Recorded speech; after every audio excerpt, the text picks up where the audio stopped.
Good morning student, welcome back to my YouTube channel Study NCERT. Let's discuss the next three important reaction. आज हम discuss करेंगे तीन common reaction है जिसमें पहली रिएक्शन होती है हेलोजिनेशन। सबसे पहले हम इसमें देखेंगे कि हेलोजन क्या होता है, जिसे हम X से रिप्रेजेंट करते हैं। ठीक है, तो X में क्या आता है, F, Cl, Br और I। F को क्या कहते हैं, फ्लोरो। इसी तरह से Cl को क्या कहेंगे, क्लोरो। और Br जो होता है वो क्या होता है, ब्रोमो। और I से आयोडो। ठीक है, तो इसमें एक पॉइंट और ध्यान रखना है कि जब हम हेलोजन की बात करते हैं, अगर हमें इसको यूज़ करना है किसके अंदर, IUPAC के अंदर। ठीक है, इसे यूज़ करेंगे IUPAC में। और अगर यूज़ करना है किसी फॉर्मूले में तो वहाँ पर हमें क्या यूज़ करना है, अगर फॉर्मूले में यूज़ करेंगे तो तब वहाँ पर हमें बोलना है हैलाइड। ठीक है, और IUPAC में जो करेंगे वो फ्लोरो, क्लोरो, ब्रोमो, आयोडो इस तरह से रिप्रेजेंट करेंगे, जैसे फ्लोरो और ये ब्रोमो, आई को आयोडो। और अगर फॉर्मूले में आता है तो फिर क्या यूज़ करना है, अगर F आया है तो क्या कहेंगे, फ्लोराइड। Cl आएगा तो क्या बोलोगे, क्लोराइड। इसी तरह से Br का जो होता है वो क्या होगा, ब्रोमाइड। और I का जो आएगा वो आयोडाइड। ठीक है, अब हम देखते हैं रिएक्शन का। यहाँ पर हमें करनी है एरोमेटिक रिएक्शन, जिसमें पहली है हमारी हेलोजिनेशन, जिससे रिप्रेजेंट हो रहा है कि हम हेलोजन से रिएक्शन करेंगे। तो पहला है हमारा बेंजीन की हेलोजन से रिएक्शन। ये हो गया हमारा बेंजीन, इसे कहते हैं बेंजीन। और बेंजीन की रिएक्शन किससे करनी है हमें, हेलोजन से। और हेलोजन में हम ले रहे हैं Cl2। ठीक है, ये हो गया हमारा हेलोजन। तो यहाँ पर क्या बनेगा, अब कैसे ध्यान रखना है आपको, बेंजीन में हर जगह यहाँ पर कॉर्नर पर क्या लगे हुए हैं, कार्बन लगे हैं। तो कार्बन में हमें यहाँ पर बाहर क्या लगा हुआ है, इन कार्बन से एक एक हाइड्रोजन लगा है। ठीक है, तो अब आपको पता है कि अंदर जो है 3 वैलेंसी कंप्लीट है, 3 डबल बॉन्ड लगे हुए हैं। तो एक हाइड्रोजन यहाँ से हटाएंगे और उसकी जगह क्या लगा देंगे, Cl। तो क्या बन जाएगा, ये बेंजीन के ऊपर आ जाएगा क्या, Cl। ठीक है, प्लस H और Cl। ये H कहाँ से आया है, ये H यहाँ से आया है जहाँ से हमने इसको हटाया है। यहाँ 2 Cl थे, एक यहाँ पर आ गया, एक इधर आ गया। तो ये वाला H और एक Cl इसमें से मिलकर बना दिया HCl। और इसी तरह से एक Cl इसमें चला गया, ये बन गया Cl। और ये बेंजीन है तो इसका नाम क्या पढ़ेंगे, Cl को क्या कहेंगे हम, IUPAC फॉर्म में पढ़ सकते हो, क्लोरो। और इसे क्या कहेंगे, बेंजीन कहेंगे। तो नाम हो जाएगा क्लोरो बेंजीन। ठीक है, अब इसी तरह से अगर हमें देखना हो कि अगर हम इस बेंजीन की रिएक्शन ब्रोमीन से करा दें तो क्या बनेगा। अब हम देखते हैं कि जब हम ब्रोमीन से रिएक्शन करें तो क्या बनता है। ठीक है, ये हो गया हमारा बेंजीन, जिसमें मैं बॉन्ड लगाकर अगर आपको दिखाऊं तो इस तरह से रिप्रेजेंट करेंगे बेंजीन को, प्लस Br2। प्लस क्या रहेगा, Br2, क्योंकि ये भी क्या है, हमारा हेलोजन है। ठीक है, अब इसमें हम आगे रिएक्शन सॉल्व करेंगे तो क्या बनेगा, बेंजीन के ऊपर यहाँ पर अभी सेम वही एक हाइड्रोजन हटाएंगे और उसकी जगह क्या लगा देंगे, बेंजीन के ऊपर Br लगा देंगे। तो ये बना देगा Br। प्लस क्या बनेगा, जैसे वहाँ बना HCl, इसी तरह से यहाँ बनेगा HBr। तो इसे क्या कहेंगे, ये हो जाएगा हमारा ब्रोमो। और नीचे क्या है, बेंजीन। तो इसे क्या कहोगे, ब्रोमो बेंजीन। और ये क्या होता है, ये हमारा बेंजीन है और ये हमारा हेलोजन है जिसे हम ब्रोमीन कहते हैं। ठीक है, अब तीसरी रिएक्शन करते हैं। इसी तरह से बेंजीन की रिएक्शन अगर हम किससे करें, I2 से कर दें। तो I2 से जब करेंगे तो क्या बनेगा, बेंजीन से एक H हटेगा, उसकी जगह I आ जाएगा और ये क्या बना देगा, HI। इसे क्या कहोगे, आयोडो बेंजीन। क्या नाम दिया जाएगा, आयोडो बेंजीन। ठीक है, फिर तीसरा नेक्स्ट, अगर हम इसकी रिएक्शन किससे कर दें, F2 से कर दें तो क्या बना देगा, ये बेंजीन के ऊपर क्या लग जाएगा, F लग जाएगा। और यहाँ पे क्या बन जाएगा, HF बन जाएगा, जिसे हम क्या देंगे, फ्लोरोबेंजीन। ठीक है, ये हो जाएगा हमारा फ्लोरोबेंजीन बन जाएगा। ठीक है, नेक्स्ट ये थी हमारी आपकी हेलोजिनेशन रिएक्शन। अब हम दूसरी देखते हैं। हेलोजिनेशन के बाद आता है सेकेंड रिएक्शन, आती है नाइट्रेशन। मोस्ट इंपॉर्टेंट रिएक्शन है, अगर आपने इन्हें यहाँ पर सीख लिया तो फिर आगे आपको प्रॉब्लम नहीं होगी। हिंदी में इसको नाइट्रीकरण कहते हैं। ठीक है, नाइट्रीकरण। अब इसमें क्या करना है आपको, इसमें जो ध्यान रखना है वो ये रखना है कि जब नाइट्रेशन करते हैं तो रिएक्शन किससे की जाती है, HNO3 से। HNO3 क्या होता है, नाइट्रिक एसिड।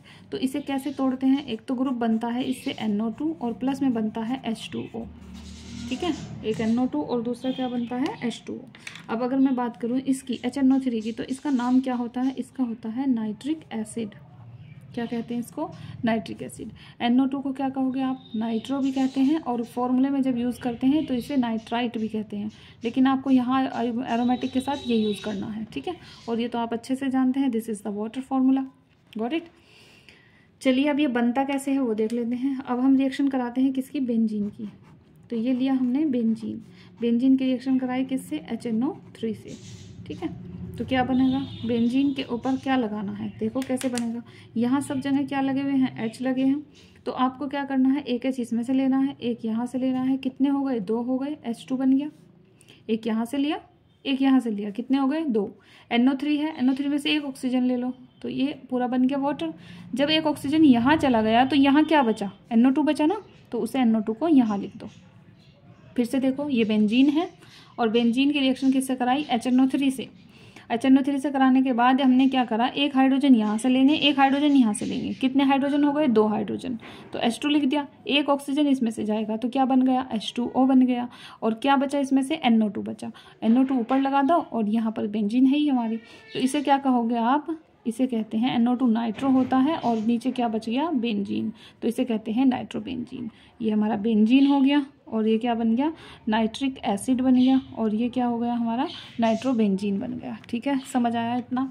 अब एक रिएक्शन है लास्ट आपकी, सल्फोनेशन। ठीक है, अगर इसमें एक एग्जांपल और दूँ मैं आपको, जैसे हम समझाने के लिए बता देती हूँ कैसे करना। जैसे आपको करना है CH4 से मेथेन की रिएक्शन करा दें प्लस HNO3 से रिएक्शन, तो इसमें क्या होगा, यहाँ भी यही बनना है। कैसे, एक हाइड्रोजन यहाँ से कम करो तो इधर क्या बचेगा, CH3, और यहाँ से एक H और ये वाला H कितने हो गए, 2, और एक ऑक्सीजन यहाँ से तो ये बना O। देखो, एक H हाइड्रोजन यहाँ से लिया, एक यहाँ से लिया, ऑक्सीजन इसमें से लिया तो क्या बना, H2O। इधर क्या बचा, CH3, और यहाँ से क्या जोड़ देंगे, NO2, तो क्या बन गया, CH3NO2। मतलब मोस्टली आपको रिएक्शन ये ऐसे बनानी है कि HNO3 के अंदर से NO2 ग्रुप ला के उसमें जोड़ना है जिससे रिएक्शन कराइए। ठीक है, तो इसका नाम क्या है, IUPAC नाम लिखोगे तो क्या बनाओगे, NO2 क्या होता है, नाइट्रो, एक कार्बन है तो एक कार्बन पे क्या लिखा जाएगा, मैथेन, तो क्या बन गया, नाइट्रोमैथेन। लेकिन अगर IUPAC नाम के लिए पूछा जाए कि IUPAC नेम क्या है, ठीक है, IUPAC नेम में आप इसका क्या नाम लिखेंगे, तो पहले क्या लिखते हैं, मैंने पढ़ाया हुआ है आपको, नाइट्रो लिखते हैं और फिर क्या लिख देते हैं, मैथेन। ये, और सॉरी ये तो नाम हो गया, IUPAC नेम हो गया, नाइट्रोमेथेन हो गया। सिंपल नेम अगर लिखना है, ये तो IUPAC नेम हो गया, ये वाला नाइट्रोमेथेन एक ही बात है।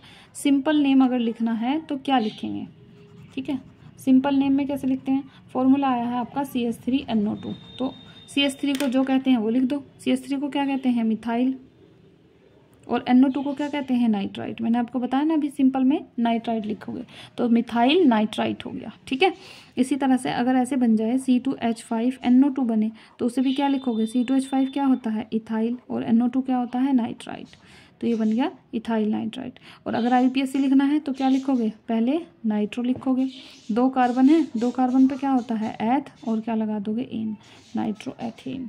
ठीक है, चलिए थर्ड रिएक्शन देखते हैं जो इम्पोर्टेंट है। थर्ड रिएक्शन है हमारी सल्फोनेशन, वेरी इंपॉर्टेंट।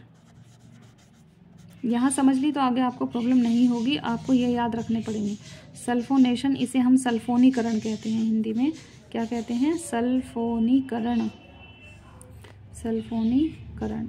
ठीक है, इसमें रिएक्शन किससे कराते हैं, H2SO4 से कराते हैं। अब H2SO4 में से कौन सा ग्रुप निकलता है वो देखो, इसमें से ग्रुप ऐसे, जैसे उसमें से NO2 निकला था ऐसे ही इसमें से कौन सा ग्रुप निकलेगा, SO3H प्लस H2O।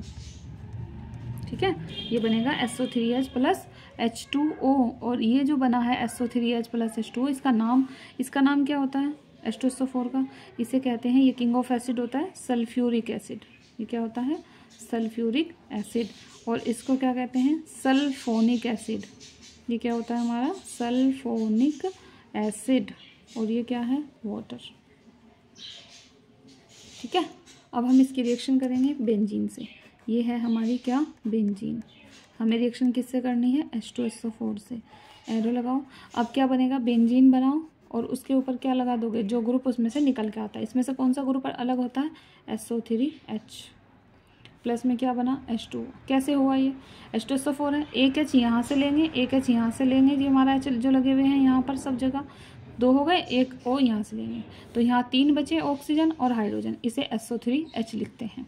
इसका नाम क्या है, इसे पहले लिखेंगे, जो नीचे है बेंजीन और ऊपर क्या है, सल्फोनिक एसिड, तो इसका नाम हो जाएगा बेंजीन सल्फोनिक एसिड। ठीक है, समझ आया? बहुत इंपॉर्टेंट है, ध्यान से समझ के करोगे। ऐसे ही अगर मैं आपको बताऊं कि ये ऐसे क्यों जुड़ा हुआ है, वैलेंसी के अकॉर्डिंग, ठीक है, किसके अकॉर्डिंग जुड़ा हुआ है, वैलेंसी के। ये इंपॉर्टेंट रिएक्शन है 3। अगले इसमें क्लास में हम आपको बताएंगे कि ऑर्थो पैरा पोजीशन से जो रिलेटेड रिएक्शन है और ग्रुप हैं उन्हें कैसे करना होता है। फिलहाल यहीं तक के लिए आप इसको अच्छे से समझ के सोल्व कीजिएगा ताकि आपको आगे प्रॉब्लम ना हो ऑर्गेनिक को समझने में, ठीक है। चलिए मिलते हैं नेक्स्ट क्लास में। Thank you so much.